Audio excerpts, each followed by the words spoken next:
We are deeply disturbed that one of President Biden's first actions in office has been to rescind the presidential permit for the Keystone XL pipeline border crossing.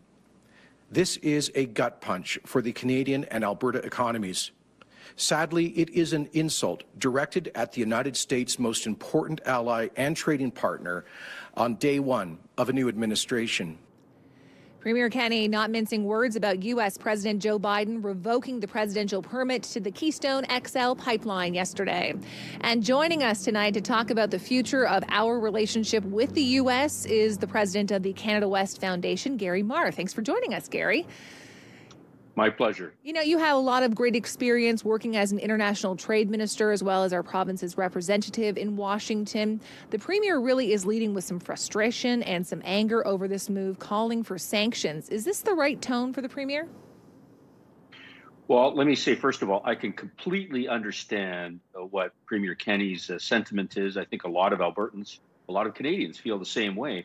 And it's not just in Canada. The Wall Street Journal put out an op-ed piece by their editorial board today, really saying exactly the same thing as what Jason Kenney's talking about. So this is not restricted to him.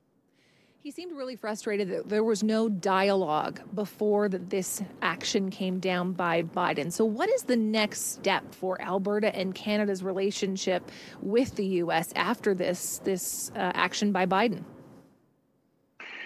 I think it's important to note that a relationship between the Prime Minister and the President of the United States is a really important one. And important things can happen if two guys get along. And from all appearances, Mr. Trudeau and Mr. Biden seem to get along much better than Mr. Trudeau and Mr. Trump. Well, I think it's significant that tomorrow's first call to a foreign leader by Joe Biden will be with the Prime Minister of Canada. But over and above that, it's important for the provinces to maintain relationships with state-level governments, because, of course, in the states, 35 U.S. states identify Canada as their number one trade destination, and with the exception of Manitoba, every province of Canada identifies the United States as their number one trade destination. So that's an important set of relationships to work on as well. So do you think that this Keystone XL pipeline is dead in the water, or is there a possibility and a chance that we could see it resurrected? Well, I was speaking with a banker in Toronto earlier today, and one of the things that we discussed was the possibility of using Keystone XL for a different purpose. So earlier this year, you had Australia and Germany signing off on an MOU, and Germany agreed to buy hydrogen from Australia once they get a hydrogen fueling plant up and running. Now, that solves the chicken and egg situation, because you can't have a plant without a customer, and you can't have customers without a product to sell.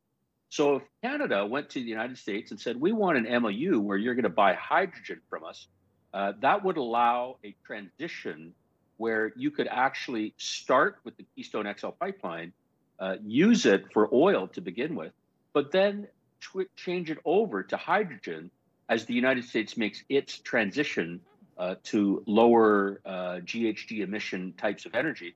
Hydrogen is clearly a part of Mr. Biden's plans, and the federal government of Canada also has a hydrogen strategy. So this is trying to play a longer game than simply trying to focus on a short-term solution for Keystone XL. That's very interesting. Based on your experience, what is the scene going to be like in Washington as lobbyists start to line up, trying to bend an ear of the new administration?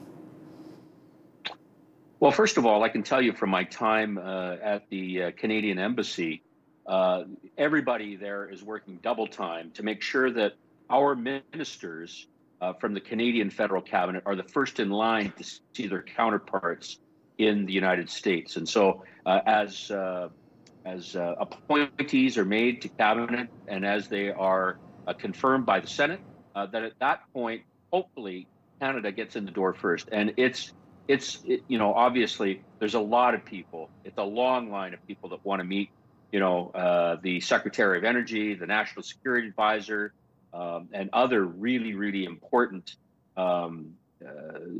secretaries that are the counterparts of their Canadian ministers of the Crown. Certainly an interesting time. Thank you so much for your time tonight. Gary Marr from the Canada West Foundation.